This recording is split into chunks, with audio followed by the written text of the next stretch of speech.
If you're talking trucks, you're talking Lewisburg Ford. With over 100 new F-150s on the lot, Lewisburg Ford is your truck headquarters. Right now, get up to $13,500 off MSRP on the new 2025 Ford F-150 XLT or 2.9% financing.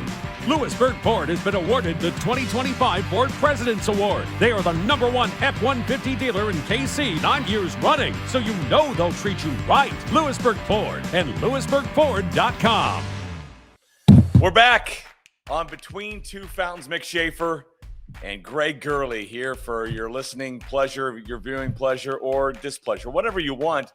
Thanks for stopping by. We appreciate it. The podcast about Kansas City sports in and around it. How are you, Greg? Great. How are you? Oh, terrific. Did you get snowed in the big Snowmageddon apocalypse this weekend? We got 3 inches of snow. Well, Thursday, when all this started coming out, they're like, hey, you got to go to Manhattan early. Usually I would just go day of the game. Now there's going to be 18 feet of snow. You got to go tomorrow or whatever. And we're like, all right. So an extra night in Manhattan. And then some of my coworkers went on game day and they were fine. So we got a little extra day vacation in the Little Apple, which was fine. A nice dinner, a few drinks, and had to kill a lot of time during the day. But it all worked out. We got home. It was a little rough sledding home, but we made it. So wasn't too bad. I was glad that they didn't move the time of the game and everything. It was fine. You seem like somebody who doesn't shovel his own driveway. Is that true? You got to pay for that. There's no way. That's accurate. And the answer on who does it will bother you. Your wife? So I have a bad back. I've had a bad back for since college, 100 years. So I can't do it. If I did it, I couldn't walk for a week. So Amy Gurley actually enjoys it. She goes out there and does it, which all my neighbors are probably out there. Because you got probably a 5-car garage. Lazy, first of all, fat slob. He makes his wife, do his driveway, but that's the honest truth. No way. And you got to have a huge driveway because you're so rich. It takes a while. Mine takes, it's over an hour, and it's just me. I have 2 sons who are giants. They're in college, and they don't help out one bit, and I don't pay. Yeah. I don't think we've ever paid for 2 things that the Gurleys have never really paid for: babysitters and shoveling the driveway. You're saving a lot of money. That babysitting rate is my daughter babysits and she makes bank. Oh, yeah, my girls babysat. They kill it. So we were very. You just left your kids at home. Both of our moms. We just left them alone. Yeah, with a bottle of vodka and some fireworks, and just said, there's a lighter in the drawer. Don't grab it. Figure it out. And of your 4 girls, there are 2 left. Right. Well, do we have 4? I don't remember having 4. I'm just saying you had 4. Now you have 2 doing that. I got you. Yeah. You mentioned you're at the game. Of course, you were calling it KU and K-State. The Jayhawks are back. My first question to that is this the last season of Jerome Tang, you think? Because the one thing he was doing was beating KU at home, and then that didn't happen this year. It's a great question, and with my K-State buddies, play a lot of golf with some K-Staters, and they're asking the same question, and it's a heavy lift if they get rid of them. I mean, in this day and age of money, I don't know how a program like K-State or KU or anyone can absorb $18 million or whatever that's in that neighborhood. And it's like $15 million next year. So it's almost like you wouldn't do, you're saving $3 million. I don't think there's a difference between this year and next. You would either ride it out or rip the Band-Aid off, I would think. Yeah. And they've got 12 more games left, 11 more games in the league. And let's say they end up, I don't know, they win 3 or 4 more, and it's 4-14. And do you run it back? And I'm not obviously a K-Stater, but follow it all. And and hey, we've dealt with this in the past at KU, when we've had to make a decision on football coaches, and it's so frustrating. I'm in the fundraising world. So when you go out there to try to find money to get rid of a guy, most wealthy people want their name on a building or paying for a player or some sort of real impact, not giving money to someone to go away.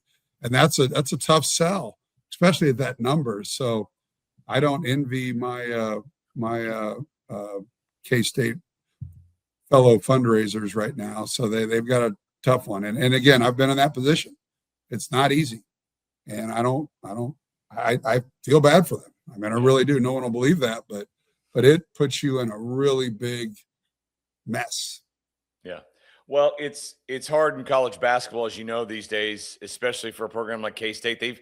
They're turning over this roster just about every year, and it's happened in a lot of places. It's happened somewhat at KU, and one of the guys that's turned over is here for 1 year, presumably. I don't know if you're ever really done with college athletic eligibility anymore.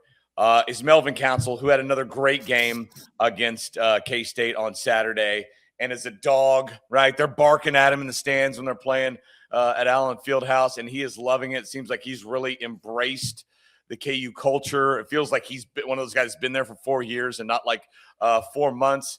Can you kind of state where he is at right now and with popularity among the fan base and just the return, how much he loves KU? Because it seems like it's quite a bit right now. Well, we saw it when he got here in June. You could tell that he was a natural leader, energy guy, a polarizing figure, personality's great, never turns down an interview. But then all that being said, that's all the things we talk about. Yeah, you got to play. Got to be able to play, and he's done it. His breakout game was NC State. You talk about the second half of the Duke game where he was really, really good, but then it's NC State. I mean, it was an insult. I mean, there wasn't a guy within 10 feet of him that entire first half, and they said, "We dare you to shoot. We watched the film, and if you beat us, so be it." And he did. He beat him. And then and then Darren started to get back in the mix, and man, has he been good, just, energy-wise, getting downhill. We hear that term all the time. I mean, go back 2 years ago when we got our transfer class of Rylan Griffin and AJ Storr. All KU people were ecstatic. Oh, my God. AJ averaged 18 points a game at Wisconsin. Rylan Griffin's that knockdown shooter.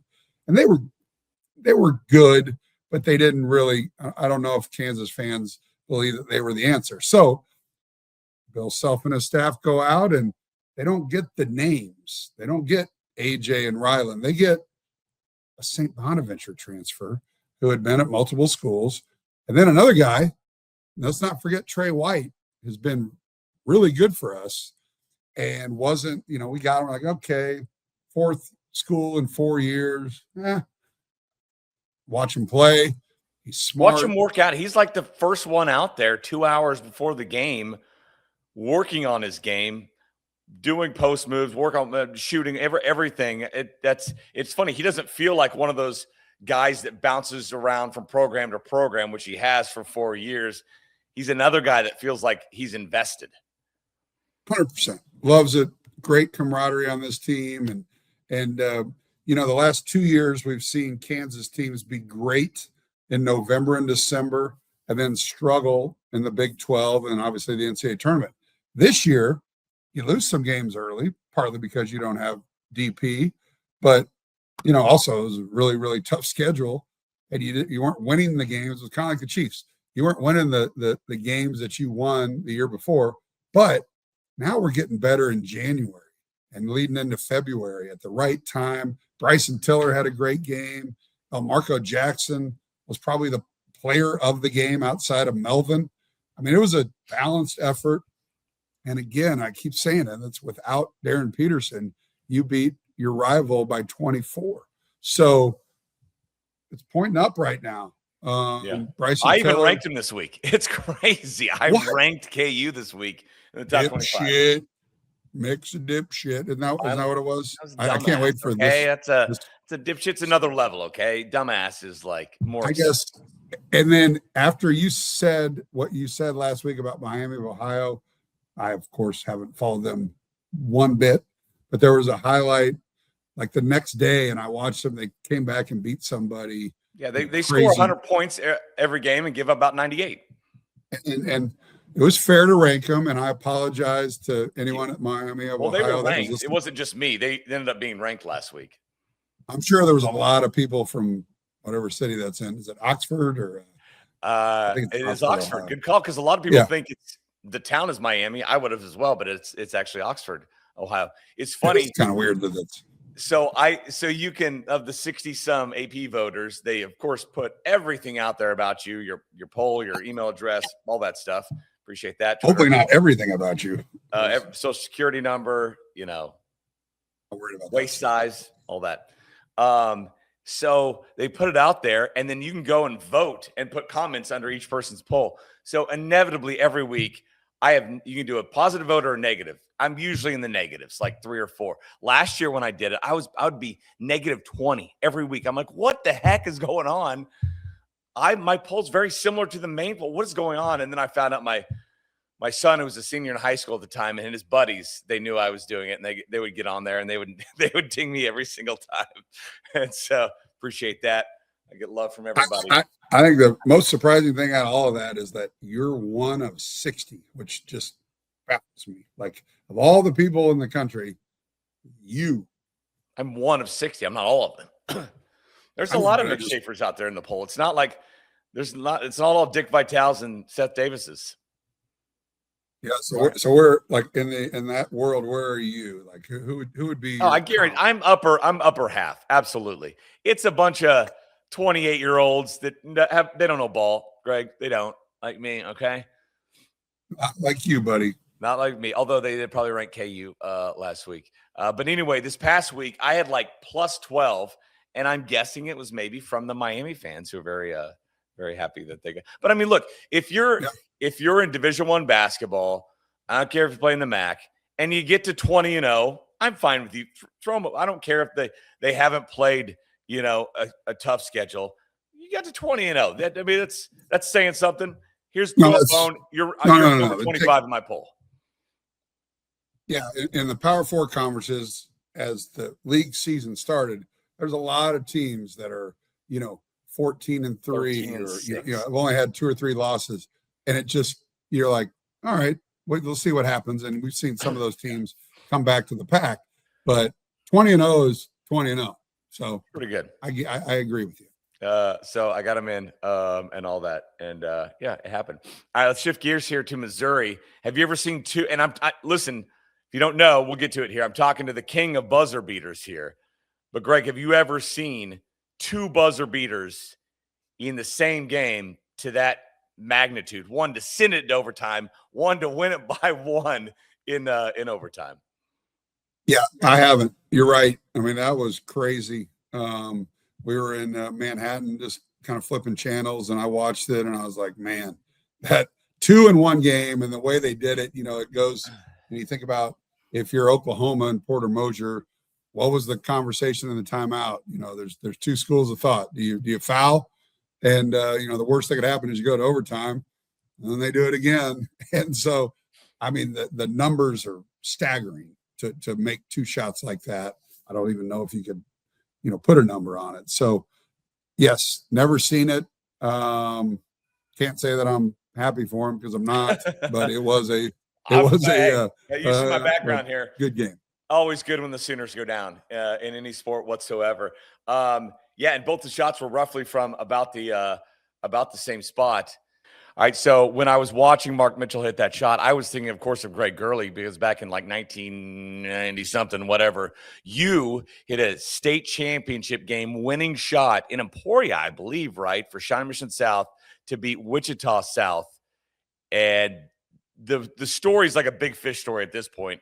You'll hear people say it was a hook shot from 3/4 court, whatever. The fans spilled out on the floor, which I think was true. Tell us what really happened, because it was a long shot. It was like a step past half court, right? Yeah, I mean, we're talking 36 years ago, and so the story has grown significantly over the years. I'll give you the true skinny on it. We're up 1. I don't play very good defense against a future teammate. Steve Woodbury makes a little 10-footer in the lane, probably 12, 13 seconds on the clock. We kind of scramble, barely get the ball over half court at about 9 seconds. I catch it right inside the half court line, take a couple dribbles, and make a three. Buzzer sounds as the ball Buzzer goes sound through while the the net. ball's in the air, right? Yeah, pretty much, yeah. And then fans rush the court. Horrible leadership of the Kansas State Athletic Association. Did the stands fall out from underneath them or something like that? Those stands you pulled out just kind of collapse? Yeah, they all rushed on the floor, like all the pressure, and then it just goes boom, and they just fell like a stair step thing, and nobody got hurt badly. I don't think they were all drunk, but they, the kids. Yeah, Weird. I know you. Yeah, you didn't drink till you went to, what was it, Southwestern? Like a year ago, started. Right. So, but anyway, they didn't give us, medals or whatever you get when you win a state championship trophy or anything. And they had to have a hearing to see if they were going to award us what we had earned. And it was ridiculous. And it's never been that good of a athletic associate. Kansas has always been behind, and 1990 was no different.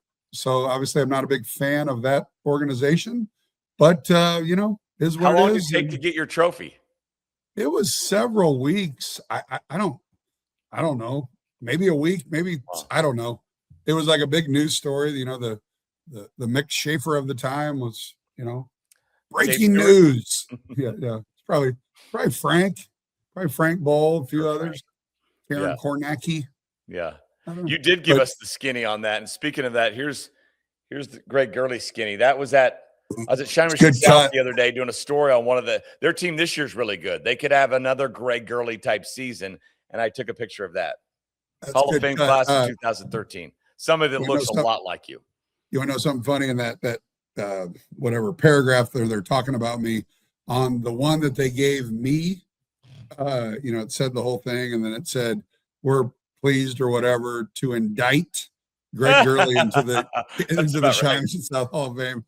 Didn't say induct, which was kind of appropriate. I don't think I've ever been indicted. It's funny. They talk about the ghost of Greg Gurley in that house. Are you dead? What? You're still alive and you got the ghost of Greg Gurley going on? That was never a term ever until the Hall of Fame thing. And they talked about it like I should know about it. I was like, I don't think I've ever heard that. No one's ever called me that. But for some reason, that was great ever since, But I think they're really good. Needs to be better. I think they're really good right now, aren't they? I read they're number one. This state. They are really good this year. They won it back in like 2013 or something like that as well. But this is a great team. Yeah, Brett McFall does a great job, and they're really, really good. And I wish I could get to a game, but I wanted to go tonight, but I don't think they play tonight because I'm usually busy on Tuesdays and Fridays. It's funny how Tuesdays that's turned into like the old Wednesdays for college basketball. Because growing up, you and I, it was like you played Wednesday and you played Saturday. That was it. There's no CBS game in the afternoon on Sunday. And then Big Monday came around. So occasionally, if you got picked that week, you were on Big Monday. But there was none of this Tuesday, Thursday, Friday. KU played on the a couple weeks ago. So everything's gotten pushed back. Like I think last night was the first Big Monday. I haven't really noticed, but I sat down last night and watched the games. And then College Game Day is, I don't know if they did one last week. I mean, it's partly to do with college football playoff. They have that NFL Monday night playoff game in the first round. So I think everything gets pushed back now. And I just don't know if it has the same allure. It used to be schedule come out, be like, hey, we got 5 big Mondays. It's going to be awesome. And, and there are coming up. We like this next Monday, we play at Texas Tech, and it'll be a hell of an atmosphere. So makes Saturday's game against BYU really important. I mean, they're all important, but they are. But yeah, I miss the days of just Wednesday. You guys tipped off at 10 o'clock Central Time the other night. You're like, oh, it makes sense. Are they in Hawaii? No, they're like 2 hours west of the Central Time Zone. They're in Boulder. And there was a slide. It didn't start till 10:10. So we're like, we're having to do all kinds of fill, and we're like, man. And then it was we didn't get done till after midnight. And the first time the team decided to stay the night, like last year, we had the same thing. We played at 10 o'clock Colorado. You get home at like 5 or 6 a.m. Yeah. It kind of ruins your whole next day. So they stayed this time, and it worked because we won our next game on the road. Great segue here, because the Patriots stayed the night in Denver after their AFC Championship game, which is unheard of. Usually it's like college sports, whatever the time is, you get on the plane, you head. But of course, there was weather and all that, so they stayed. They all went out and partied at bars in Denver after that snow globe of a game. All right, when you're watching I'm sure a bunch of Denver bars were ecstatic to have the Patriots at their bars. Like, hey, at least we're going to make money. Hey, yeah. At least big tips. We were watching that. Kansas City's about to build a new stadium in Kansas. Does that make you want that atmosphere for games in January? Or do you watch that and be like, okay, I'm good. I'm good if they put a dome on this thing and it's not retractable. Well, it's kind of like you and I talked last week about Buffalo's building a stadium where the field is exposed. And I know they have some kind of snow removal system on the roof, some kind of cutting edge, cool deal, which smart. Replaces their current system of, hey, we'll pay you $15, bring your own shovel. It's literally what they do now. And everybody shows up to do it. Backwards ass city. Only good thing has been the wings. But the yes, I don't understand in Denver or in, cold places, they don't do it. And that's why I'm 100% on board with a dome in Kansas City, not just for Chiefs games, but for concerts and regionals and Final Fours and whatever. It just makes sense. It does make sense. Yeah, it's funny because I like watching other teams playing it. I was enthralled. I'm like, is anybody going to be able to make a big catch, big play, whatever? And I believe, football, kind of old school on it. It should be played in the elements. But never after like a game in nice weather or in a dome has anybody said, yeah, but who would have won in a blizzard? Right? As we say here, like, yeah, who would have won in regular conditions? So I'm one way or the other. I'll be like, okay, let's have nice weather, and let's not mute the powers of Patrick Mahomes. I want to see him at full bore in the playoffs. Yeah, exactly. And kickers, that game, 3-point game, kicking is kind of important, and both guys nobody can make anything, man. just stupid, but that is what it's what people love, their cold weather. Yeah, come to our place. All right, here we do. This is episode 2 of Between Two Fountains. We've stayed on schedule 2 weeks, 2 episodes here. Our only segment so far is Am I a Dumbass? And we ran it by focus groups. I'm like, maybe people won't like that. They loved it last week because the answer was yes, clearly. So we're going to do it again. Am I a dumbass? It's going to be rare that you're not. Rare. There's going to be. Are we ever going to do it? Do I ever get to ask the question to see if I'm a dipshit? You can do dipshit. I can do dumbass. Oh, okay. Different deal. Or come up with your own segment. How about that? So my buddy lives in Florida, and since the Chiefs weren't playing this January, I'm like, I'm going to go visit him for a few days. And we did play a lot of golf, and I couldn't pass it up. I know I've done it before, and I've been burned, but I could not pass up flying Spirit Airlines. Am I a dumbass? I've done it once, and it wasn't. I did enjoyable. It once. I'm like, I'm never doing it again. I did it a second time. I feel like, first of all, it's a round trip flight for $140. I rolled all my clothes up into like a personal item carry-on size, not carry-on size, personal item size, because you pay $75 if you carry anything on. So I got that on. I shipped my clubs, saved money there. And did you ship round trip? I got there early. You should have shipped your pants. I should have shipped my pants. Yeah. I like that commercial. Sorry. I mean, you're in the commercial from 20 years ago. Yeah. And you know what it was? Spirit, you might want to ship your pants. But then got there early. I'm like, okay, that's a win. And then was delayed 2.5 hours on the flight back. Biggest deal was we sat on the plane the whole time. Got on the plane, and then, of course, pilots aren't here yet. And then there's an issue at the airport. They got to clear the runway. And so sat on the plane for 2.5 hours, flew in the plane for 2:45. But did I get out with a win? It's Spirit. I got out with it. It's $140. Well, number one, you made it. So that's the biggest thing about flying. You were successful in landing. But the actual flight that I took, it was like we were going to Vegas and like I needed a return flight, and whatever airline I was on was going to be like $800 to get back to Kansas City, and Spirit was like 110 or whatever. Hey, we'll do it for 80.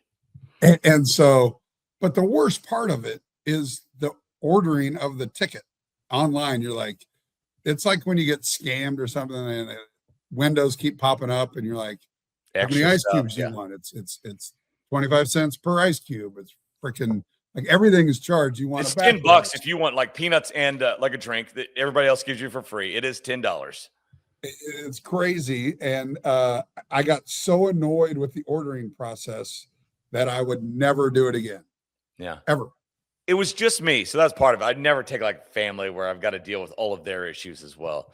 But it was just me. And we made it back like you said, made it back all in one piece. Hey, you guys are going to be mad at me. Can you pause real quick? Mm-hmm. This, and I can say, am I a dumbass? We just had to pause the episode so I could plug in my charger. This is the 9th technical issue you've had today. You had your wife, and was that your daughter helping out? She wasn't much help. We got through it, though. We got through it. And how? Okay, I'm plugged in. You good to go? Yes. Never happen again. Promise. Exactly. All right. Let's get out of here. We'll be back next week, though. We got this thing up and running. You ready to go? Ready. I know we got some. We'll figure some stuff out. We'll get some guests and everything. Yeah, make it more worth your while. Yeah, let's talk about that though, real quick. Like, let's just pick one for next week. Who? Just do it right now. Well, I got one that there's going to be one of the greatest Kansas basketball players ever is going to be at the game on Saturday. Okay.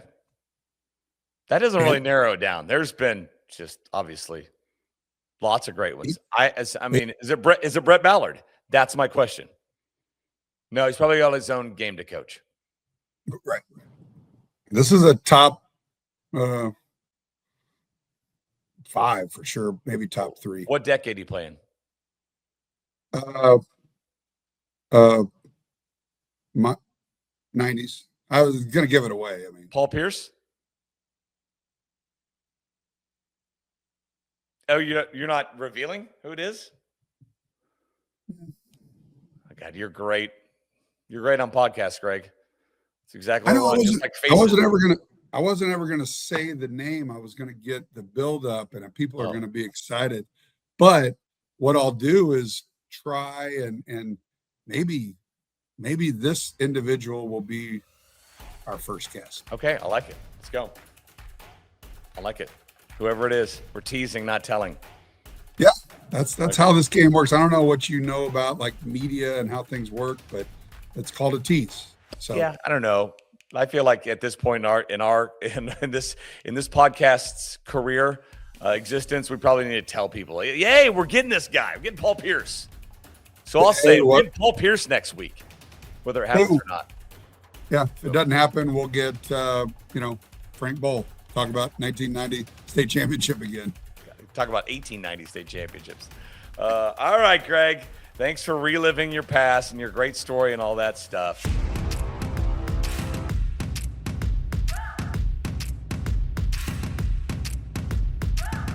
They say I'm young, they say I'm dumb, but what they don't